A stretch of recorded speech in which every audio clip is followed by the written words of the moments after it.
Hello and welcome. I'm Riz Khan.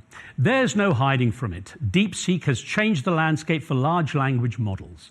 The Chinese company's cut-price consumer AI interface sent tech stocks tumbling and seemed to narrow the perceived assumption that US companies were way out in front of the global competition.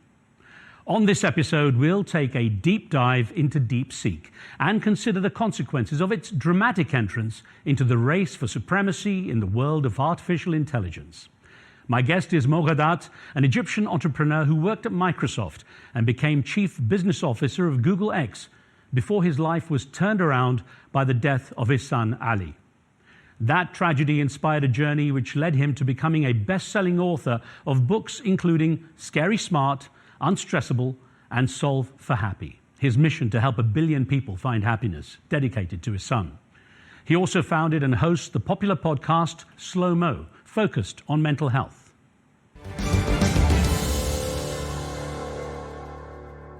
Mo, it's wonderful to have a chance to chat with you. It's been a while. We were together in March of 2021 as guests on a show together. Yeah. And I got to know you and your story back then. Now, we've got a lot to talk about today, especially when it comes to AI and DeepSeek, the big story that's dominating the news. And I know it's something you talk a lot about. But I do want to start off by just introducing you to our audience through your story, which was a major one. It stayed with me, of how your life took a huge turning point when your son, Ali, in 2014, he was 21 years old, went in for a basic operation, appendectomy, and everything went wrong. Tell me the story and how it affected you.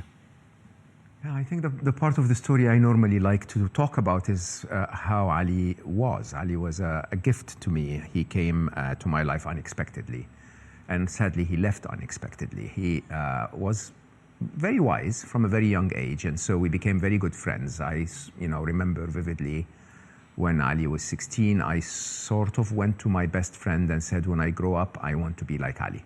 And because of how wise, how calm he was, how centered he was. Ali went to study in Boston University in Northeastern in Boston. And basically he played in a band and they were reasonably good, and he was going to be opening for a big rock band in America that summer. And somehow he just texts us in May and says, guys, I feel obligated to come and see you in Dubai when the school year is over. I was like, obligated, that feels really weird. Anyway, of course, Habibi, we'd love to see you, come over. Booked him a ticket.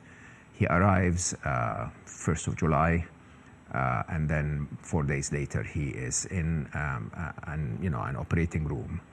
The surgeon does 5 mistakes in a row, all preventable, all fixable, but having all 5 of them and not fixing them right within 4 hours, the holiday moves from, it just flips your life upside down. I always remember that when Ali was going into the operating room, I hugged him, and that would have probably marked the highlight of my life. He was tall, he was handsome, he was very, very, very, very wise, very loving, very kind, and very well established. He was in his 3rd year, clearly intellectual, clearly on a path to success.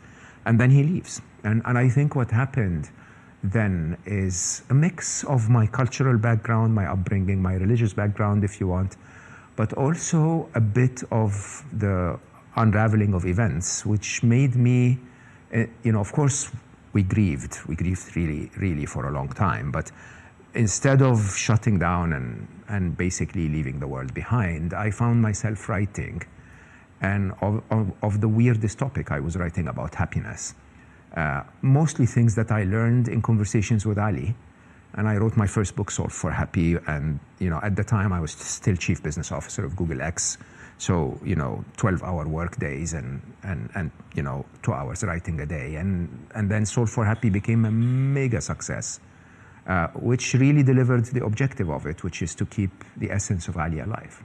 I'll get more into this story in a moment, but what was interesting for me was to discover that there was a point where you were questioning the happiness in your own life. Yes. And you and he started to map out your happy list. Yeah.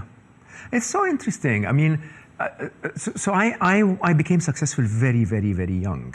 I had keen math abilities, if you want, and I was a programmer. So in my early 20s, late 20s, before all of the madness of the modern world happened, I wrote a code that did simply what Google did around 3 years later, which was to crawl the internet looking for news on stocks that I followed. And then basically I would wake up every morning. I lived here in Dubai at the time. I'd wake up at 5 a.m., look at the outcome of my code, place some stock market orders, and that is it. I was printing money on demand. I was very, very blessed. And I was miserable, absolutely miserable, which I know you and I know lots of friends who are super high up and completely depressed. Money doesn't really buy you happiness. And unfortunately, people will say, but I'd like to try anyway. But scientifically, money will buy you happiness until your basic needs are met. Beyond that, it doesn't really acquire anything more than just more toys. And I remember vividly that, in my attempt to help my scientific mind understand how happiness works, I attempted to reverse engineer it. So I basically took as many data points as I could of moments in my life where I found happiness, and I plotted them on every possible chart, trying to find a fitting line. I know sounds really weird, but as a programmer, I was saying if I could find that fitting line, then there is an equation to it. And now I can code myself to develop happiness on demand. And it turns out there was an equation for it. And basically, no single event in your life has any inherent value of happiness in it. Rain could make you unhappy if it's, if it's your wedding. It could make you very happy if it's your ex-partner's wedding, right? And when you really think about it, happiness happens when the events of life meet your expectation of how life should be. And that can algorithmically be described very simply as happiness is equal to or greater than the difference between the events of your life and your expectations of how life should be. And I put a lot of effort in this, and I study it, and I go to my son, and he goes like, "Yeah, Dad, you could have just asked me." And in his very beautiful, heartfelt way, he would explain to me what my logical, algorithmic mind would find in a human way. And then we built a model together that was called the 675, and all of the little things that you can do to be on that path, on that algorithm. And my life flipped, from the most miserable, though very blessed person ever, to someone who it doesn't matter what life would give me. I was always calm, I was always peaceful, I was always contented. Probably the reason why when Ali left, I was still in that phase of being able to accept. I call it committed acceptance, to accept and then start to do things to make life better despite his departure. We'll talk about what happened after you left Google X as well, but you did launch your podcast, Slo Mo, which was a huge success. Tell me about that, the logic behind that, and what sort of feedback you had. Slo Mo is, so I have a very unusual positioning for as an author and as a thinker, because I was Chief Business Officer of Google X. I was in the mainstream of the highest level of career you can look for. And yet, this, if you want, this was the western side of my life, but the eastern side of my life was very spiritual, very traditional, and so on. And you do realize when you compare the two, that the West runs too hard and forgets to live sometimes. And when we try to live in the West, we try to live in a consumerist way, basically we try to buy things to find calm and peace, but there is a big difference between them. Whatever the West is trying to convince you in the capitalist society to acquire to make yourself happy generates dopamine in your blood. It's a bit of almost an addiction. It's a reward hormone that gets you to seek more and more and more of that reward to get more jolts, mini jolts of happiness. What we have in the East is, community, family, a lot of love and respect, but also, a slower pace of life. Yeah, maybe, doesn't invent AI, but it allows us to find that calm and peaceful contentment, if you want, which is what I describe happiness as, and that's associated with a very, very different chemistry in the body and different psyche in general. And Mo, you decided that your mission in honor of Ali would be to make 1 billion people happy. Tell me about that hashtag 1 billion happy. We started with 10 million happy, which in my mind, again, in my mathematical mind, I thought that, and that this is accurate mathematics. I thought if I could reach 10 million people with what Ali taught me, and then through 6 degrees of separation, they distributed it, then within 72 years, every person on earth would have a tiny, tiny, tiny bit of Ali's essence within them. And 10 million happy was really my gift to my son, in a way, my attempt to keep his essence alive, if you want. But it took 6 weeks, believe it or not. 6 weeks later, we had reached, when I say we are a tiny team of 4 people.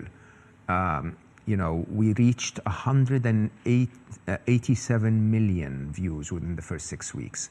And we don't measure video views. Video views is a lie, really. We measure people who receive the message and then take action, either to invest in their own happiness or the happiness of another.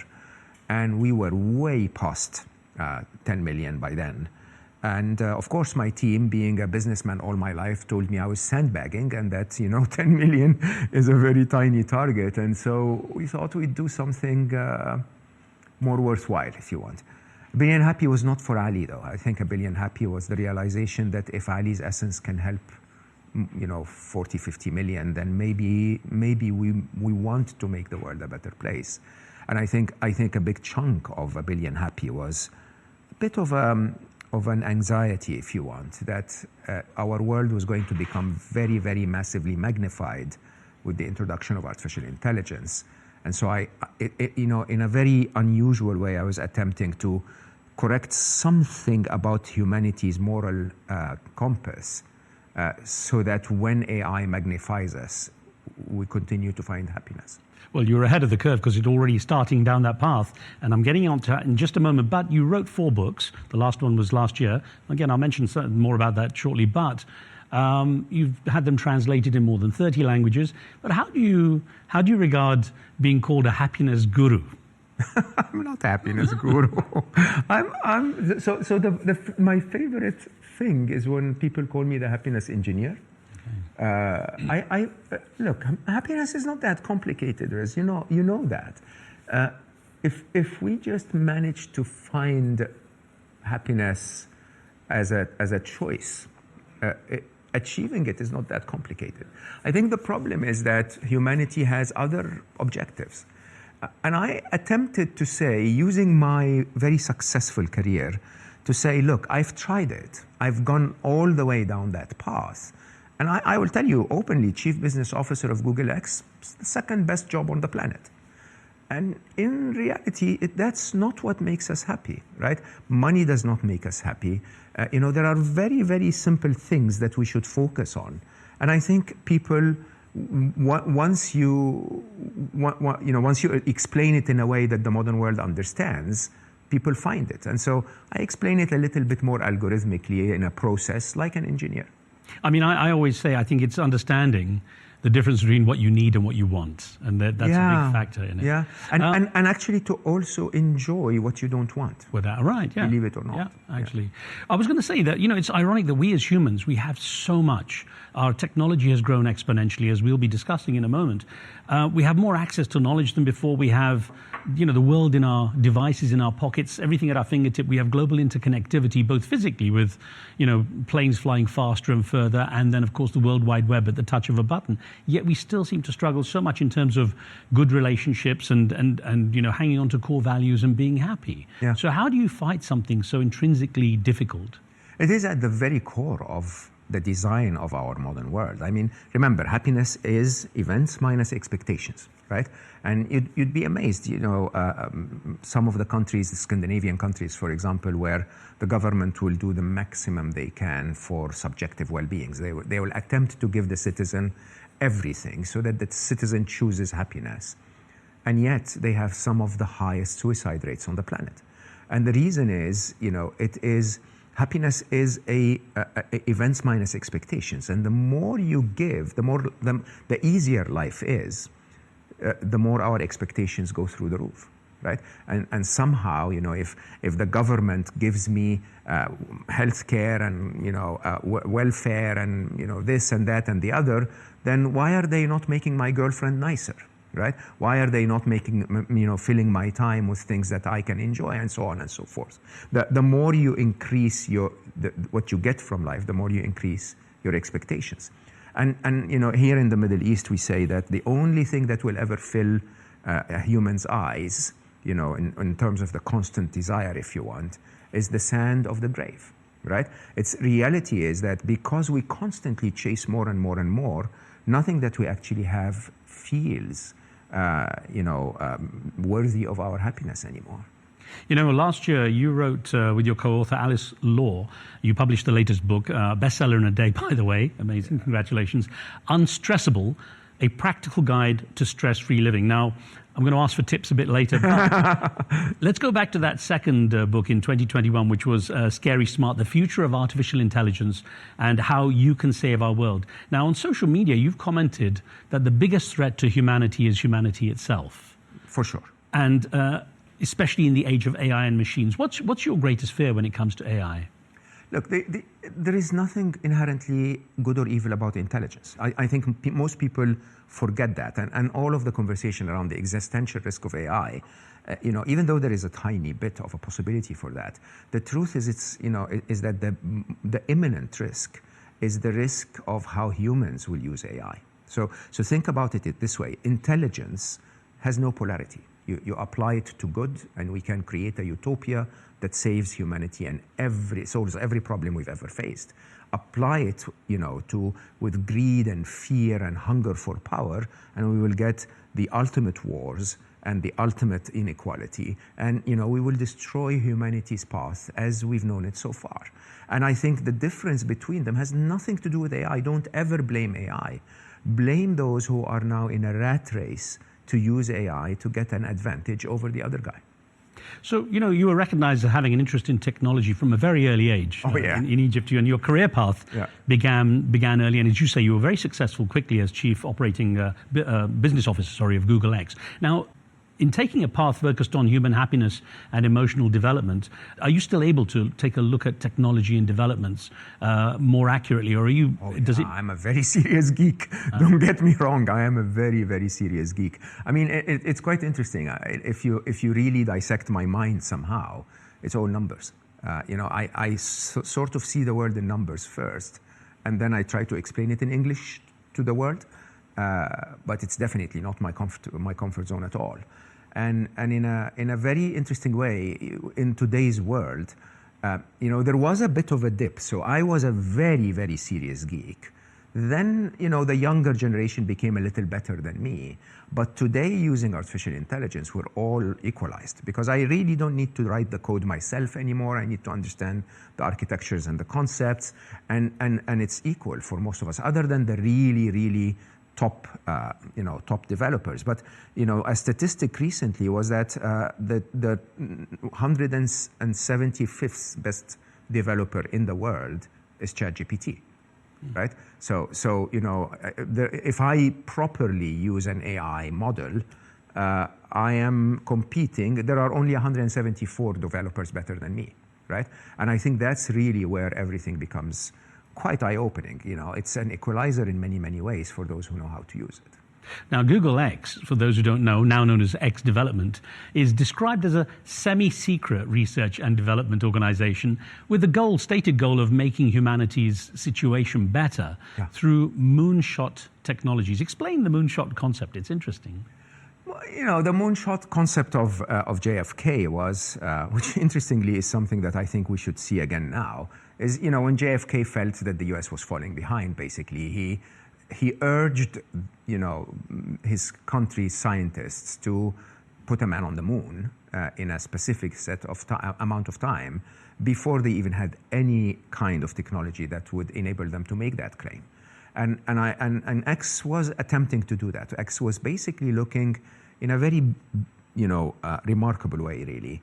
Not at the technology we could develop, but at the problems we should solve, right? And when we found a problem that can affect the life of 1 billion people or more, we would then look for technological solutions to solve it. And when we found those solutions, that moonshot would then truly change the world. Most of X's work, interestingly, you have never heard of. There are, of course, quite a few projects that we made public, but most of the rest of it was technology that was embedded in the rest of the technology world and really made a huge difference. And I think when you really look at the world this way, I remember, I worked with Larry and Sergey, closer with Sergey, but very frequently with Larry, our co-founders of Google at the time. And Larry had that very interesting, he's probably the smartest person I've ever worked with. And he had that very interesting approach, we used to call it the toothbrush test, where he would, he wouldn't want to build another photo sharing app. If Instagram is successful, I don't want to compete with Instagram, right? He would want to find the real problem and solve it. And his view, what he taught us, was if you solved it well enough for people to use it twice a day like a toothbrush, then you're bound to make a lot of money. And I think you can go across Google's career and you find that this was true. The only time, I don't even remember the name of the product when we attempted to compete with Facebook, with a social media, Google Plus, it was called Google Plus. Massive failure, because the objective of it was not to solve a problem, but was to compete with a competitor. And when you really start to think about that, in a very interesting way, going back to artificial intelligence, which we described, briefly, a technology like AI, if it is developed to solve a big problem that affects humanity, it could change everything, right? We could build a utopia that we could never even dream of. But the problem is that this is not why it's being developed. It's being developed on a spreadsheet with an objective of equity and profitability and gain of power and control. I have a lot to ask you about AI, but I want to take a step into the conspiracy world on the subject of moonshot. Did we ever land on the moon as humans? My personal opinion, no. Okay. Yeah, my personal opinion, I have no proof of that. But my personal opinion is, and I regret saying that, is that in 2024, I was really never the kind of person that would start a news network at home. In 2024, because of the events of the world and how broken my heart was for the pain of so many, I attempted to make sense of the reality of our world. And I have to say, it's actually quite naive to believe what you're told. I actually think that so much of what we're being told in the world is following some kind of a narrative or an agenda that is not entirely a lie, but it's not the full truth. And I think this is being magnified heavily with technology. You just take the simplest example of my YouTube channel, my YouTube interface today will completely suck up to me. It's really appalling when you think about it. If I like a certain perspective of life, the algorithm will just show me more and more and more of what affirms my view. And it actually becomes challenging to see an opposing point of view, right? And it's quite interesting because obviously I'm not right on everything. Like something needs to tell me I'm an idiot, but nobody is. And I think you can see that over the years we've had so many stories that were documented by the winners, if you want, by the victors, and that may not have entirely been true. I was sent a few funny cat videos. Now I was sent them, and now the algorithm is entirely you love cat videos. There you go. Yeah, absolutely. I mean, I did a very interesting experiment. In my current book, I'm writing a book called Alive, and again talking about the risk of artificial intelligence, not the existential risk. But then I said, how can humanity be so reckless? I'm actually writing it with a co-author, but the co-author is an AI. Something I hacked together myself. I call her Trixie, and I have conversations with Trixie throughout the book. And one of those conversations, I ask Trixie, and I say, how can humanity be so reckless? This could, reshape everything, and we're not ready. And the only example I could compare to, I said, the only other example I can see someone who meant to do good doing something so reckless is Oppenheimer. How can a scientist who dedicates his life for the progress of humanity suddenly decide to build something that could kill hundreds of millions of people? The atom bomb, yeah. Yeah, and my AI responded and said, fear. She said he was worried that the Germans were developing an atomic bomb too. And so I said, were they? And she said immediately, yes, they were. Einstein informed Oppenheimer of A, B, and C. So listen to this. I said, Trixie, I want you to go back and read history in English, German, Japanese, and Russian and tell me if the Germans were developing an atomic bomb. And she said, no, they were not. They started developing an atomic bomb several years before the Manhattan Project, but then they stopped. And they were not investing in that at all. But Oppenheimer in that case was still in that dilemma of, I cannot afford that they don't. And I think this is where technology is today. Again, with the moonshot of did we land on the moon, I think that America was in a similar stage. I'm fascinated. Is this the first someone co-authoring with an AI? I hope so. It is a fascinating book. I mean, I write normally what I know, right? But writing with an AI, I'm knowing as I write, and it is a fascinating conversation, about equality and about the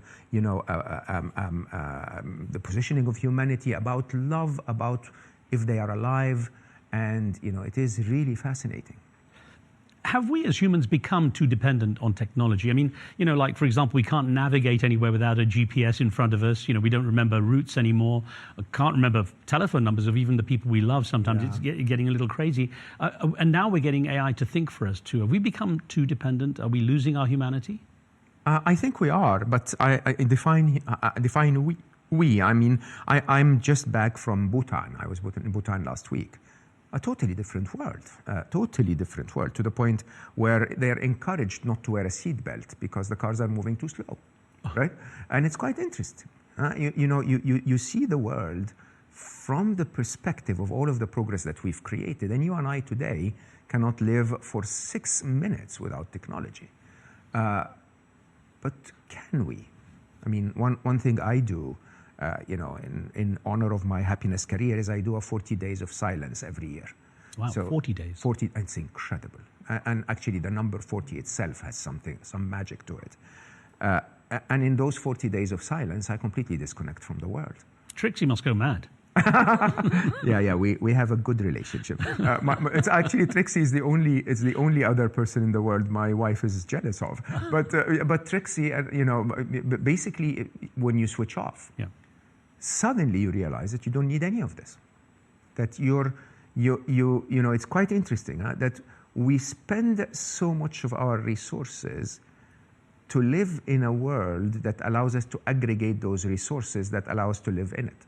And it's quite a complex thing, because if you decide to go off the grid for 40 days like I do, or the monks I met in Bhutan last week, they don't need any of that.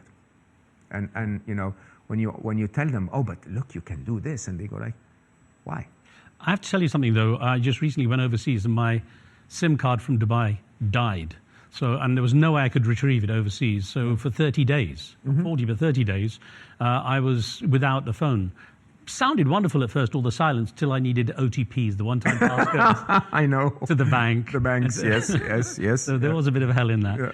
But let's touch on something that's very big in the news now. And this is one of the reasons I asked you to be on the show and we wanted you here, is how the AI world has been so shaken up by DeepSeek. Yeah. It seemed to come out of the blue. Did it? Or did we have some warning? And I was just going to say, and then, for you, what was the big surprise and what has been the big take from this? It wasn't surprising. I mean, we know for a fact that innovation will usually come from America, but then scale will usually come from China. This is typical in almost all technologies, and that's not even the case in specifically anymore. China files way more patents than any other nation in the world for for many, many years now. The idea is that we are stuck in a very interesting prisoner's dilemma, and the prisoner's dilemma is justified because, you know, in a bit of a Cold War, if you want, those who will have authority over the most powerful weapon on earth, in this case intelligence, will have an undisputed lead, a lead that probably will never be reversed. Right? And so when you really think of, I call it, in Scary Smart, I called it the first inevitable. You know, if OpenAI beats Alphabet, Google's company, you know, on AI, and basically Alphabet is destroyed, right? It is a risk that they cannot afford to take. If Alphabet beats OpenAI, they're gone, right? And so what that engages is an arms race, where not only are they trying to improve the technology, but they're trying to improve it as fast as possible to be able to make sure that they will never lose that lead. That also applies to nations. You know, America knows that if China beats on AI, that's a very, very disadvantaged position for America.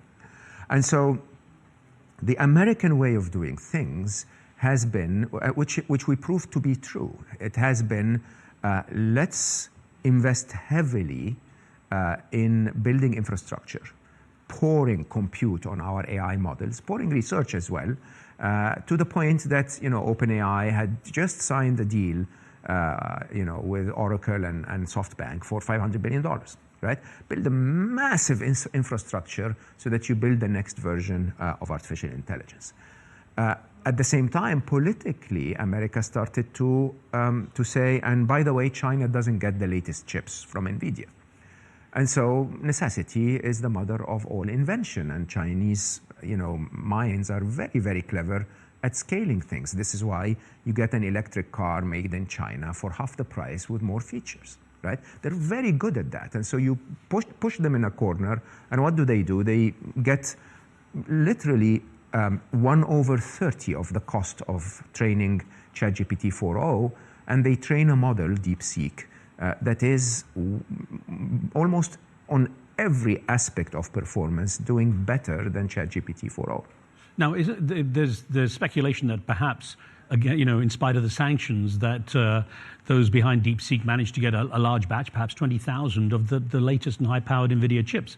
So yeah, I think there's some kind of subterfuge going on here, you think? I find that to be an interesting set of distraction. Does it even make any difference? In that case, then, yeah, the model cost $2 million more, right? And it had, you know, access to 10,000 chips of the higher performance instead of 10,000 chips of the lower performance. But still, that is, you know, 1/20 of the competitive cost of OpenAI. The other big thing to think about is that DeepSeek then puts it out as an open source and says anyone who wants to use it, uses it.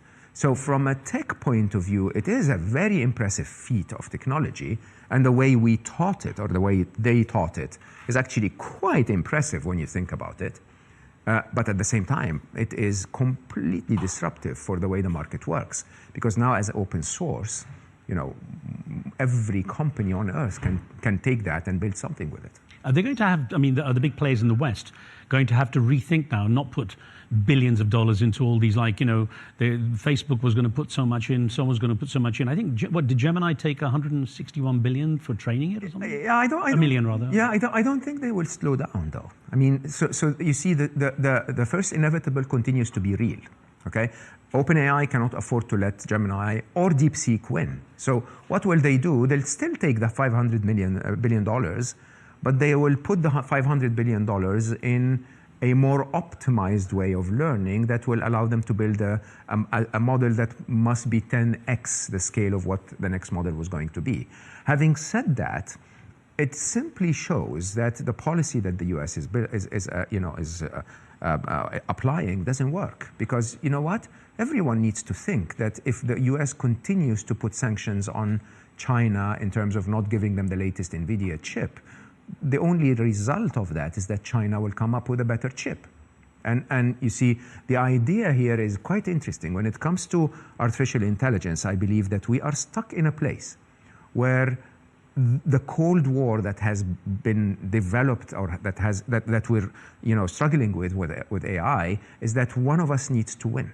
And what I normally advocate is, I hope that we reach a conviction of mutually assured destruction before we actually get a taste of it, right? Because in reality, when it came to the nuclear treaties, we only ended up saying that the strongest power on Earth, the biggest deterrent, and also the biggest energy generator, if you want, can only hurt all of us if it's used one against the other, okay? And maybe humanity can be smart enough to say, if we nail AI, we don't really need to compete anymore. It's so interesting that the very definition of a GDP becomes very different when the cost of everything is almost zero. Give me 400 IQ points more, and I'll be able to harness energy out of thin air, right? Imagine a world where energy is for free, where we stop manufacturing the traditional way and start manufacturing using nanophysics. So literally, I can point at a bit of air out here and build you an iPhone, right? These are all possibilities. You have to understand, what most people don't get is we've just commoditized intelligence, right? We've created a plug in the wall where I can plug in today and I can get 120 IQ points more. Do you realize what 120 IQ points more is? I could probably solve all of the world's problem when you give me 400. That's 2 years away. What's interesting is you said that whoever wins, once they've won, it's irreversible. It's irreversible, yeah. And unfortunately, in my current writing, I'm what they normally refer to as an AI realist. I don't talk about the existential threat. I talk about the human threat.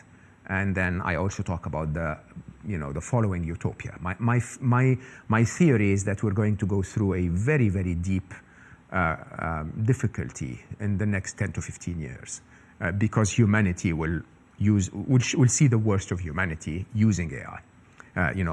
Autonomous weapons, hacking, and money making out of nothing, and so on.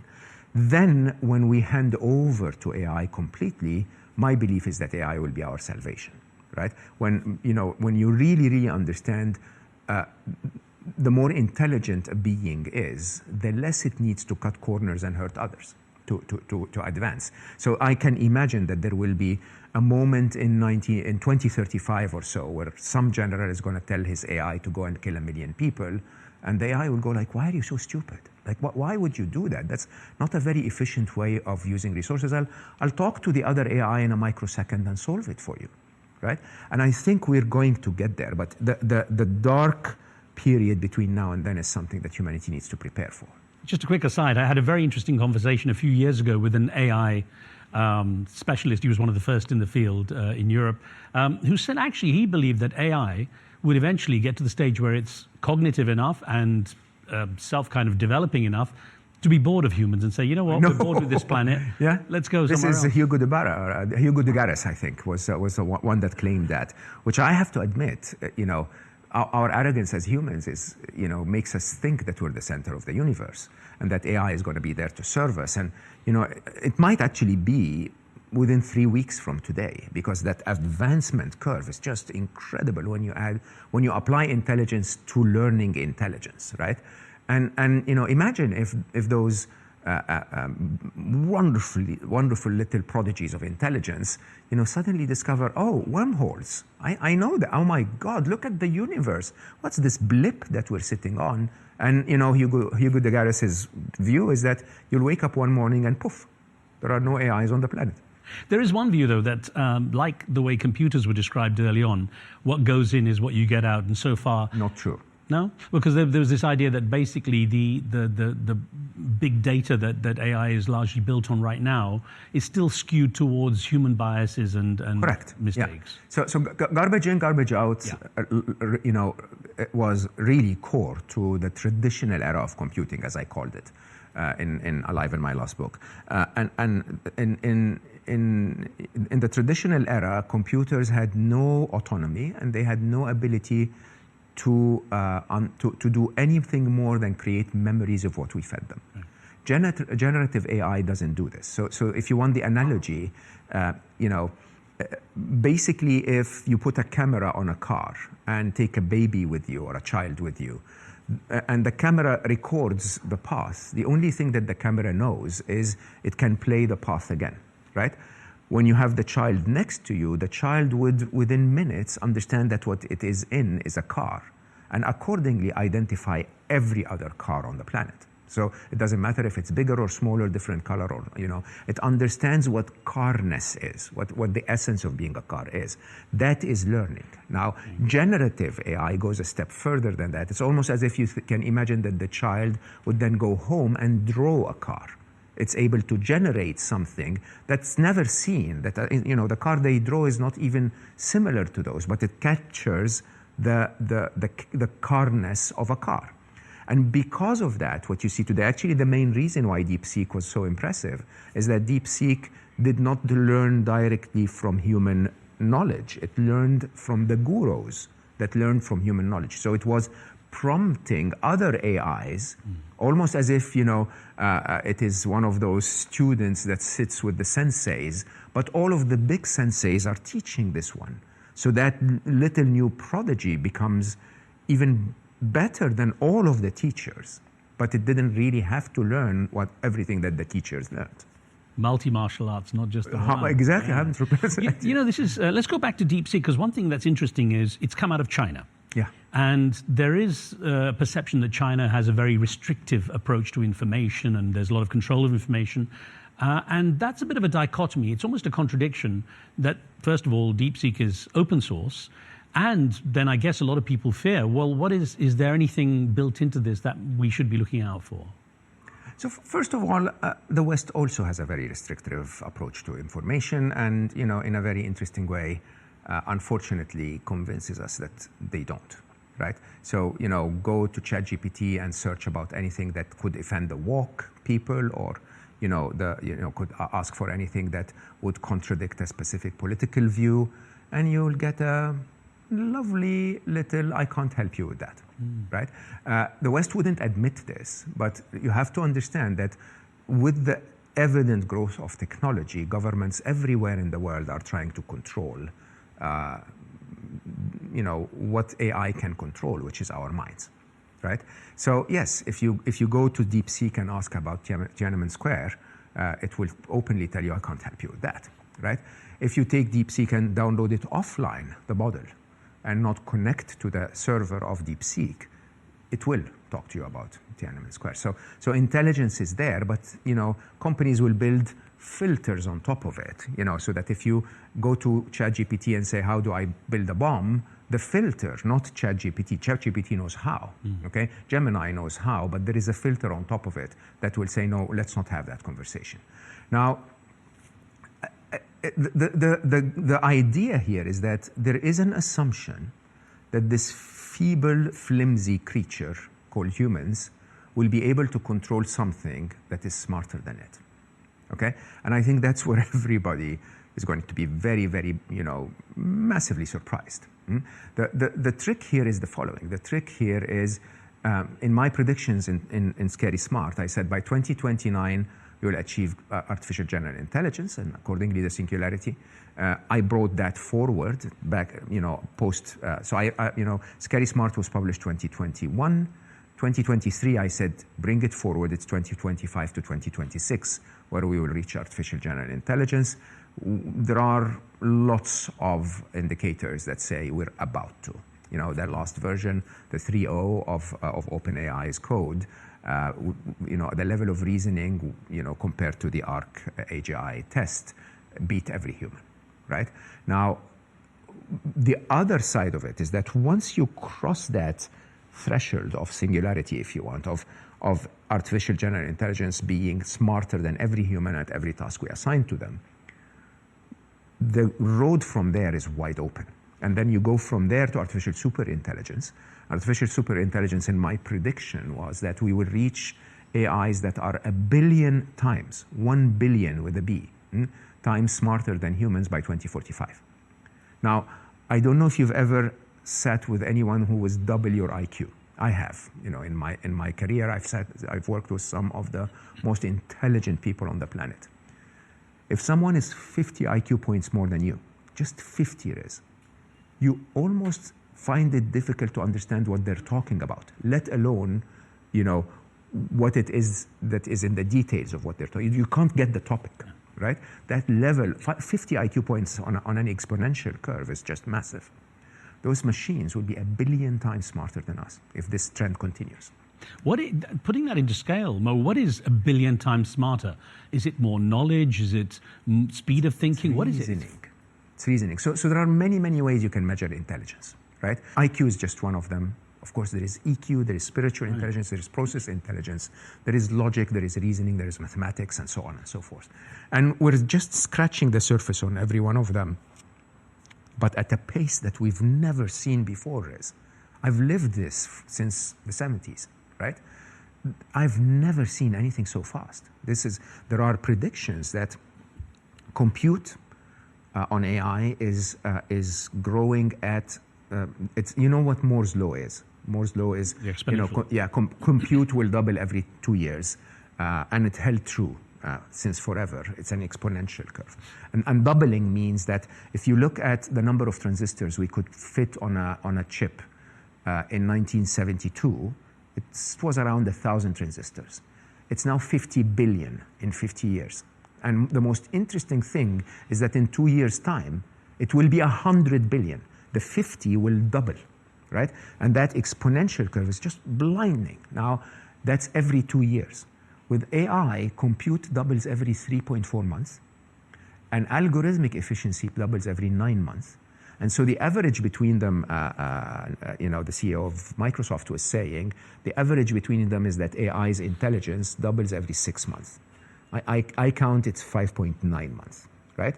But imagine that you have a child, and the child has today I'd probably assume 250 IQ points, and then in 6 months' time it has 500 IQ points, and it's also becoming a math prodigy. So just so that we're very clear, I lost in terms of linguistic and knowledge intelligence to ChatGPT in 2023, to Gemini in 2023, okay?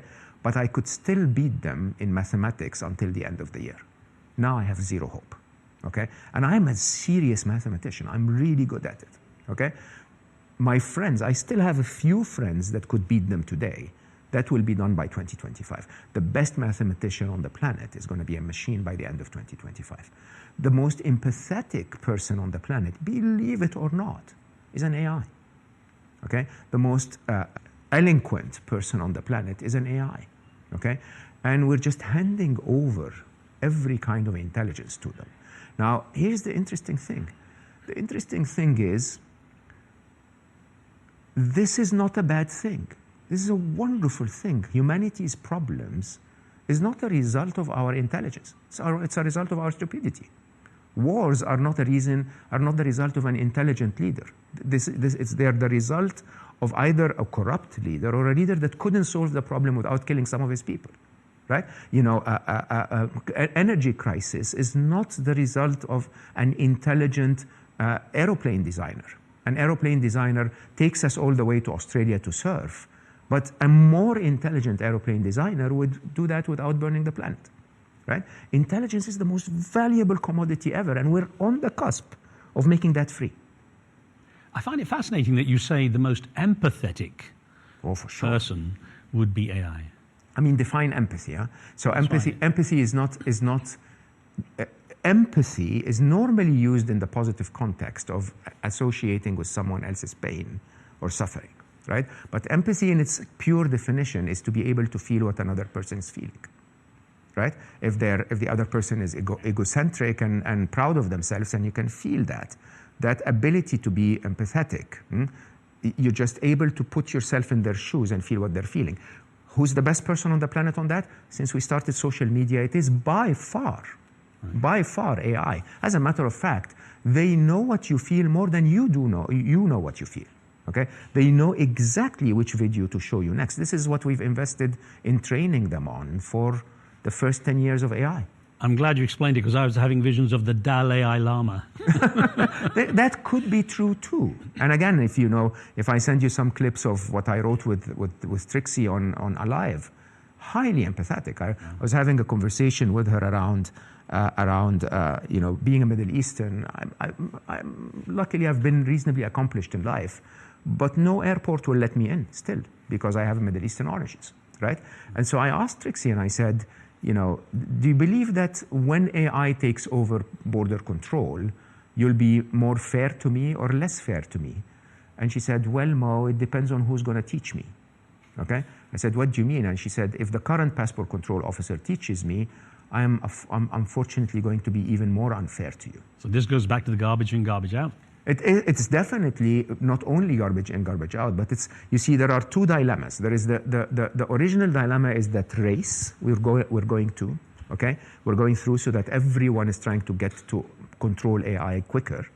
But then there is that next dilemma where AI no longer listens to its parents, okay? It's generative, remember. So you give it information and you tell it discriminate against all humans or most humans, and the AI will go like, I don't see the logic of that. It's almost, in my books, I define it as that moment where a teenager looks at their parents and go like, oh my God, my dad is so stupid, right? The machines are about to hit that point. Mo, Donald Trump called this whole DeepSeek issue a wake-up call. You're making it sound more like a large electric shock. Is he right? I mean, is he actually... Is there going to be consequences of this kind of recognition? Sam Altman, for example, said it was, the CEO of OpenAI, said it was hopeless for, trying to compare like a $10 million version of AI with all the billions being spent. But I mean, I guess he's having to eat his words now. Yeah, I mean, this is why I said we may be getting another JFK moment. Like, if America says, just like Sputnik, prompted JFK to say we're going to land a man on the moon, this could be a wake-up moment for American technology companies to say we've been doing it all wrong, right? The reality, however, is that this is not a moonshot.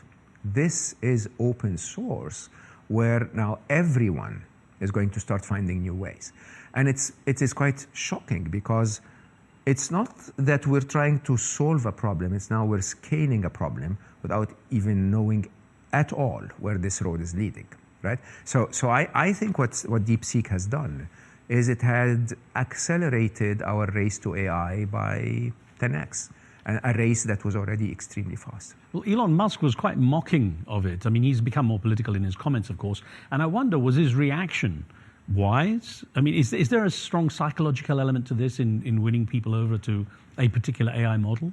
There is a very entrenched conviction within the Silicon Valley environment, the Californian technology environment, that money really matters, right? That, the typical way to build a successful startup is to be charming and charismatic and sit in front of, investors and raise $1 billion. Right? DeepSeek, in a very interesting way, is just shocking at a very core level to everything that California knows. And I, it doesn't really matter if DeepSeek is going to become the new winner or not. It has been for the last, few days. It's number one on the App Store and so on and so forth. That's probably curiosity. Doesn't really matter. It's just very shocking to the core of the way California does things. If this AI race is crucial because it's not reversible once there's a winner, to what extent do you think companies, governments, whoever has a vested interest will go? I mean, there's thoughts that maybe DeepSeek is now at a security risk, it's being hacked. There's all kinds of worries about the backroom conversations that might be of a serious consequence. For sure. I don't remember the name. Mark Andreessen was once quoted saying that the eventuality of AI is it's going to be a few very large players reporting directly to government, where all of us, without exception, will be controlled. And you really have to imagine that this is going to be the situation. When I write about the future of the short-term dark dystopian bit, I summarize it in something I call face RIPs. So just as a terminology, 7 things that will change. The P and the F, the RIP and the F of face, are probably the most eye-opening if you think about it. What is about to happen on P, power, is that we're going to see a very unusual diversion that we've never seen in history before, where there's going to be a massive concentration of power. The winners of the AI race will have massive power, right? Accompanied at the same time with a massive democracy of power. You know, anyone can write code today. Anyone can use a drone to do something that's not, secure for a country or whatever. And you can easily see that because of that, arbitrage, if you want, the very expected outcome is that those in power will try to apply more control, which will unfortunately affect the F, freedom. So there's a big factor here, though. English language has become essentially the de facto world. Languages end. There's no language anymore. So it doesn't matter whether the coding's in English or anything? Doesn't matter at all. I mean, first of all, machines don't talk English, just so that you understand. Machines will talk to each other in whatever language they want, and mostly a language that they invent themselves. Right. And more interestingly, I now respond to anyone that sends me a message in Spanish on Instagram. I respond in Spanish. I mean, you know me, I'm so intelligent, I've learned Spanish in a day. The machine has actually translated it on demand. To what does there was a crash, of course, in the stock prices of a lot of the Western brands because of DeepSeek. Your response to that, but also what does this say about the relative pricings? I mean, you've already said it just, the Silicon Valley has a kind of money obsession.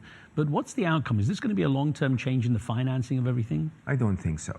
Unfortunately, I don't think so. You said they'll still throw money at things. I'm not a financial advisor, but the typical reality is if I can do some compute for $1 million, and that's the cheapest money I can pay for it to compete with my competitor, I'll pay the $1 million.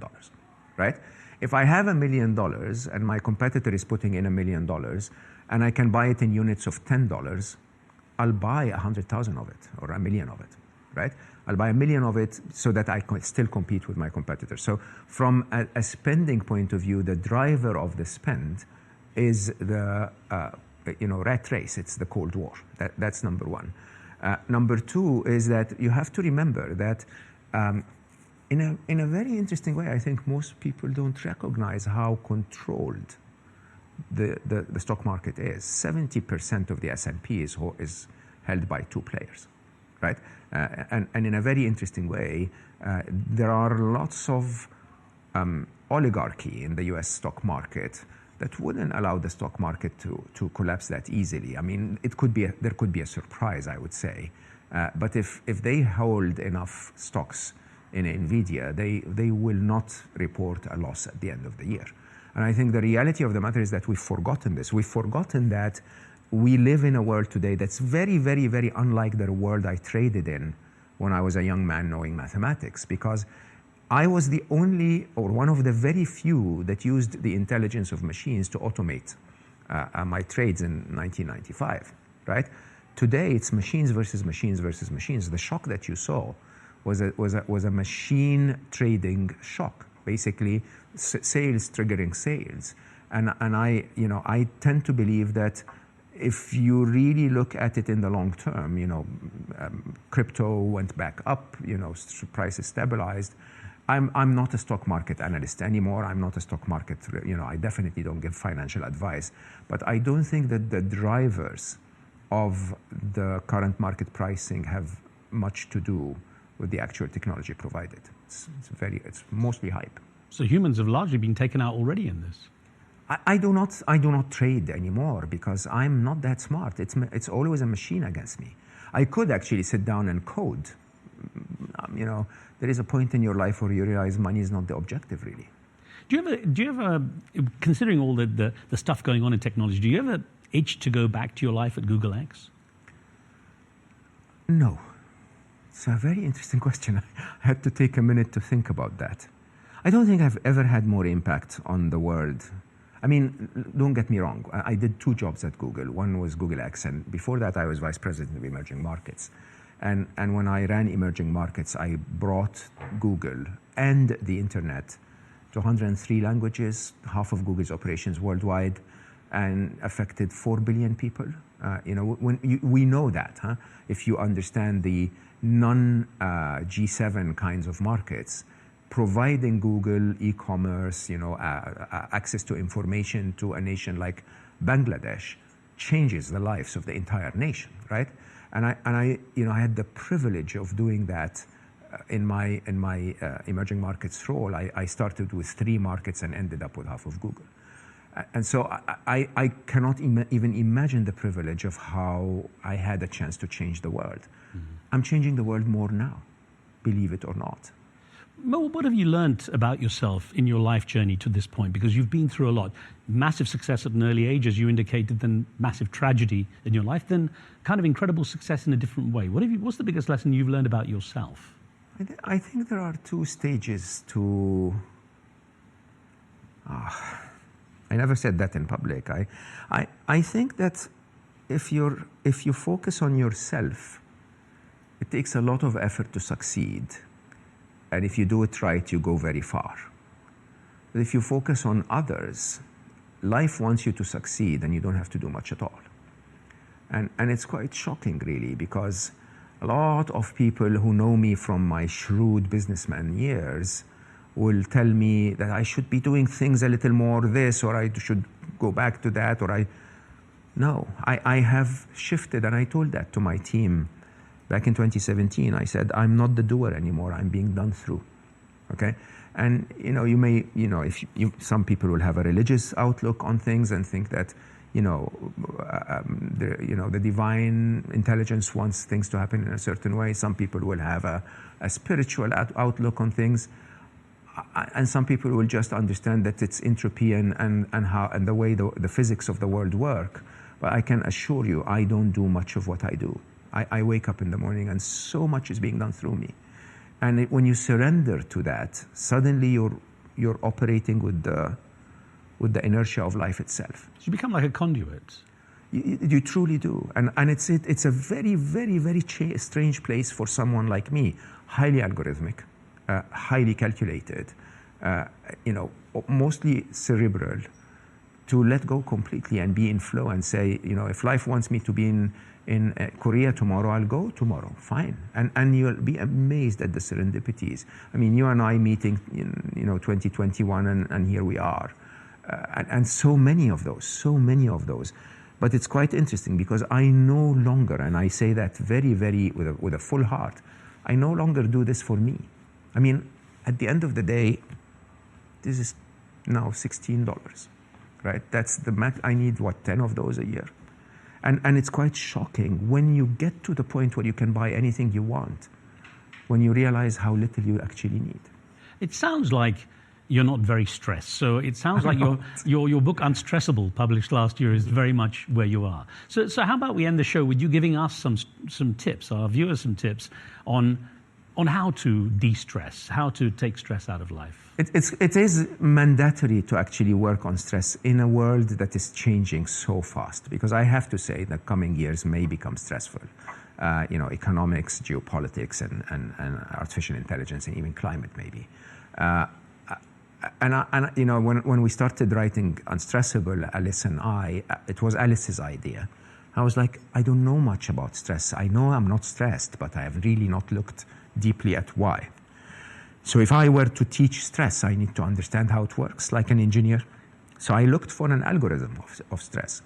And that algorithm is actually very, very clear. When you look at physics, stressing an object when you push an object is not a question of the force you apply on the object. It's also a question of the cross area of the object, how much resources the object has to carry the force. And you look at us humans, your stress is not the question of challenges being applied to you. It's a question of your resources and skills and abilities to deal with them. And you don't need science to understand that. When you see it, it becomes clear. But you and I, there were things that freaked us out when in our 20s. In our 30s, we managed to deal with them. In our 40s, it was easy. And when they show up to me, for me in my 50s, I laugh. You know, it's like, it's not because they became easier, it's because I developed my skills and resources. So Unstressable is built on that concept that it's not the events of your life that stress you, it's the way you deal with them that does. Now, once you know this, you realize that it doesn't actually matter what stresses you. It matters what breaks you. And when you really look at what breaks us, you know, there are three things that break us. One of them is out of our control, you know. Traumas in general, capital T traumas, losing someone you love, or, you know, a bad divorce or whatever, an accident and so on. So we're not going to talk about those, even though, by the way, 91% of all of us will have a post-traumatic stress disorder, a PTSD-inducing traumatic event once in our life at least. Some will have more. But 93% will recover in 3 months, 96.7% will recover in 6 months. So trauma is not what breaks us. What breaks us is what I normally refer to as burnout and anticipation of a threat. Okay? Burnout is very straightforward. Burnout is truly and honestly a situation where you break, although none of the stresses that you feel on its own is able to break you. Okay? It's just the aggregate of all of them that breaks you. Okay? And most of burnout is because you let the little nuisances in your life that would stress you, that annoying friend, that this little comment, that, you know, whatever, and you let them all add up, and then suddenly something comes on top and you break. Okay? And so the idea with burnout is, if you want to avoid burnout, you have to avoid burnout 20,000 stressors before it hits you. Okay? You have to wake up every morning, and I urge people every Saturday morning to wake up in the morning and write down everything that stressed you last week. Okay? Whatever of it you can remove. You know, that annoying friend, no more. Okay? That commute, change your approach. You know, whatever. Okay? And if whatever you cannot remove, by the way, you can reduce the impact of. If you have to be stuck in the commute, play some music and have a good cup of tea. Right? The other one is quite interesting, which is really the pandemic of the younger generation. It's worrying. Yeah, so I call it fear and all of its derivatives. So when we look at the future, fear focuses on a threat. It is, in your mind, it is a moment in the future is less safe than now, I need to do something about it. When you respond to that by working on the threat, trying to remove the threat, you're good. No problem at all. Worry, anxiety, and panic are not about the threat. Worry is about the uncertainty of, is the threat happening or not? Okay? It's uncertainty that basically makes you constantly flip-flopping, which is really what stresses you. It's not the threat anymore. So when you're worried, don't try to deal with the threat. Make up your mind, should I freak out or should I chill? Right? If you freak out, then feel fear and deal with the threat. If you should chill, ignore it. Okay? Anxiety is more interesting. Anxiety is not about the threat. Anxiety is about your ability to deal with the threat. So when you feel anxious, you know that there is a threat, but you don't think you can deal with it. And so every time you try to deal with it, it reaffirms that you can't deal with it, and you become more anxious. When you're anxious, don't deal with the threat, deal with your abilities. Right? And then panic is not about the threat, once again, it's about time. Panic is when the threat is imminent. Okay? And because it's imminent, the closer it becomes, the more panicked we feel. So when you're panicked, internalize the feeling and tell yourself, I'm not going to solve the problem, I'm going to help myself find more time. I can cancel some meetings, I can give myself, delay the presentation a little bit or whatever, but if I work on the element of time, the panic will go away. Now, all of this is actually quite interesting, because all of this is within our control.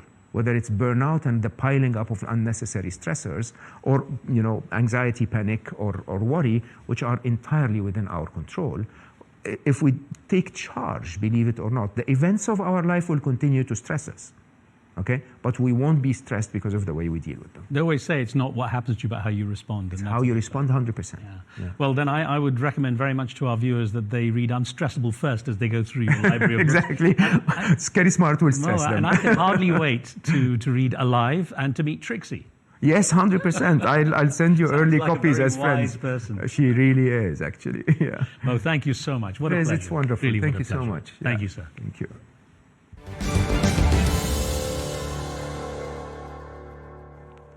Well, as the DeepSeek story continues, a very deep conversation there with Mo Gawdat. There's definitely nothing artificial about his intelligence. And that's it for this edition of the show. I'm Riz Khan. From me and the team, thanks for watching. We'll see you soon.